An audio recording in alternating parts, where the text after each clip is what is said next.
কিভাবে আপনি আপনার ফোনের ব্যক্তিগত ভিডিও অথবা ছবি হাইড করে রাখবেন?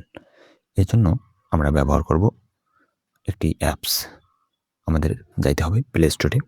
প্লে স্টোর থেকে আমরা সার্চ বক্সে ক্লিক করব।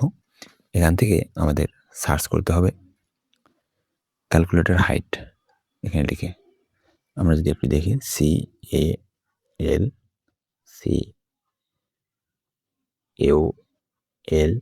CALCULATOR calculator JDE hide. দেখেন ক্যালকুলেটর হাইড অ্যাপস লিখে আমরা প্লে স্টোর থেকে সার্চ করব। এখানে অনেকগুলো অ্যাপস আপনারা পাবেন। এর মধ্যে থেকে আমি এই অ্যাপসটাকে ব্যবহার করতেছি। এটা আমি দীর্ঘদিন ধরে ব্যবহার করছি। অনেক ভালো মনে হয়েছে। ওকে? তো এই অ্যাপসটাকে ক্লিক করবেন। এখান থেকে ইনস্টলে ক্লিক করবেন। ওকে? এই অ্যাপসটা স্ক্রিন রেকর্ড করা যায় না। তাই এভাবে দেখাচ্ছি আপনাদের। তো এটা আপনার নেটের উপর নির্ভর করতেছে। ডাউনলোড স্পিডটা খুব ছোট একটা অ্যাপস, 5 MB-র একটা অ্যাপস। দারুণ কাজের। অ্যাপসটা আমাদের ওপেন হয়ে গেল। এখন এখান থেকে আমরা ওপেনে ক্লিক করব।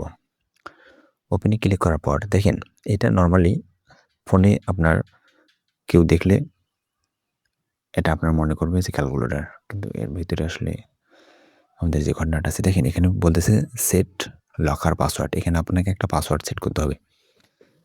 আমি একটা পাসওয়ার্ড দিচ্ছি।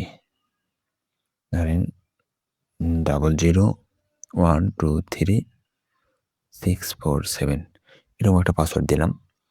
আপনারা আপনাদের ইচ্ছামতো পাসওয়ার্ড দিবেন। শেষে আবার 00 দিলাম। তারপর আমাদের যে কাজটা করতে হবে সেটা হচ্ছে এই ইকুয়ালে ক্লিক করতে হবে। এরকম আপনার পছন্দ মতো আপনার পাসওয়ার্ড দিবেন, দেওয়ার পরে এখানে ইকুয়ালে ক্লিক করবেন। ক্লিক করার পর বলতেছে কনফার্ম পাসওয়ার্ড মানে ওই পাসওয়ার্ডটা আমাদের আবার দিতে হবে। তাহলে দেন 00 আমি দিলাম 12365400 ওকে? তাহলে এখানে ইকুয়াল ক্লিক করেন। দেখেন একটু সময় নিবে। এই যে দেখেন এখানে আমাদের অ্যাড চলে আসতেছে। নেট কানেকশন আছে এইজন্য অ্যাড চলে আসতেছে। না থাকলে আসতো না। আমরা এখানে ক্লোজ করে দেবো। ওকে?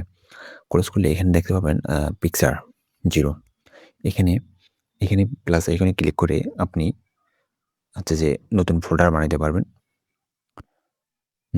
এখানে একটা যেকোনো একটা নাম দিবেন। ধরেন আমরা নাম দিলাম। যেকোনো একটা নাম দিলাম হাবিজাবি। এখান থেকে এখানে যদি ক্লিক করেন তাহলে এখানে এই যে প্লাস আইকন দেখতে পাচ্ছেন। নিচে এটা অ্যাড দেখাচ্ছে, হ্যাঁ? প্লাস আইকনে ক্লিক করলে আপনি এখানে ফ্রম গ্যালারি এখান থেকে সরাসরি ছবিও তুলতে পারবেন অথবা ফ্রম গ্যালারি থেকে কোনো অ্যাপস ছবি বা ভিডিও যদি আপনি হাইড করতে চান তাহলে এখান থেকে আপনাকে ফ্রম গ্যালারিতে ক্লিক করতে হবে। এখান থেকে আপনাকে অ্যালাউ করে দিতে হবে। অ্যালাউ করার পর এখান থেকে আপনি যে ছবিগুলো হচ্ছে যে হাইড করতে চান সেই ছবিগুলোর উপর আপনাকে ক্লিক করতে হবে। ধরেন আমি এখান থেকে এই ২ টা ছবিকে হাইড করব।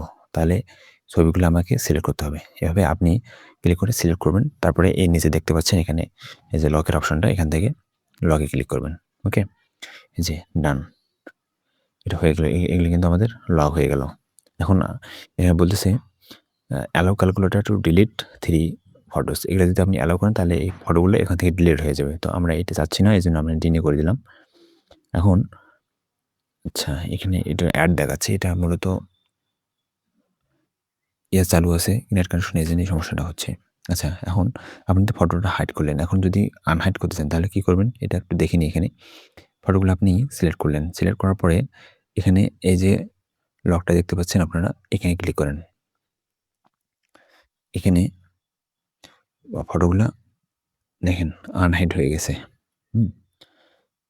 আনহাইড হয়ে গেছে ফটোশপ। তো এভাবে আপনি হাইড করতে পারেন এবং আনহাইড করতে পারেন। প্লাস এবার এগুলো তো আমরা ফটো দেখলাম। এবার ভিডিও।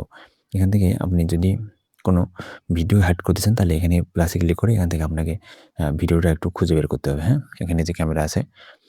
তো ভিডিওটা এভাবে আপনাকে খুঁজে বের করতে পূর্বের নিয়মে হাইড করতে হবে। এভাবে আপনি ফটো এবং ভিডিও হাইড করতে পারবেন। প্লাস এখানে আরেকটা যে সুবিধা আছে সেটা হচ্ছে যে ব্রাউজার। এখান থেকে আপনি প্রাইভেটভাবে কোনো কিছু ব্রাউজ করতে পারবেন। যেটা হচ্ছে যে কেউ দেখতে পারবে না। তো এটার জন্য আপনাকে কি করতে হবে? এখানে ক্লিক করে আপনি ওয়েবসাইটের URL দিতে পারেন সরাসরি অথবা এখান থেকে আপনি Google সার্চ করতে পারেন। ধরেন আমরা যদি এখানে প্রথম আলো পড়ি PROTS প্রথম আলো পত্রিকা যদি আমরা এখানে প্রবেশ করি এখান থেকে তাহলে এখানে একটা সুবিধা আছে, সেটা হচ্ছে যে আপনাকে বলতেছি। দেখেন এখান থেকে আপনি যদি কোনো ফটো ডাউনলোড করতে চান, এই যে ফটোর ব্যাপারটা চলে আসলো। এখান থেকে আপনি এই যে ইমেজে এখানে আইকনটাতে ক্লিক করে দেখেন এখানে এই ওয়েবসাইটেতে ওয়েব পেজটাতে এখন ৩ টা ফটো দেখাচ্ছে। তো এই ফটোগুলো আপনারা সহজে ক্লিক করে এভাবে এই যে ডাউনলোডে ক্লিক করে ফটোগুলো কিন্তু ডাউনলোড করতে পারেন। ওকে? এর পাশাপাশি এখান থেকে যদি কোনো ভিডিওস না থাকে এই ওয়েব পেজে, তাহলে এখান থেকে আপনি হচ্ছে যে এই ভিডিওতে ক্লিক করে দেখতে পাবেন যে এখানে ভিডিওটাও এভাবে ডাউনলোড করার অপশন পাবেন। এখানে কোনো ভিডিও নেই, এজন্য দেখাচ্ছে নো ভিডিও। হুম? এভাবে আপনি এই ক্যালকুলেটর হাইড অ্যাপস ব্যবহার করে খুব সুন্দরভাবে আপনার ব্যক্তিগত কাজগুলো করতে পারেন। তো এই ছিল আমাদের ভিডিও।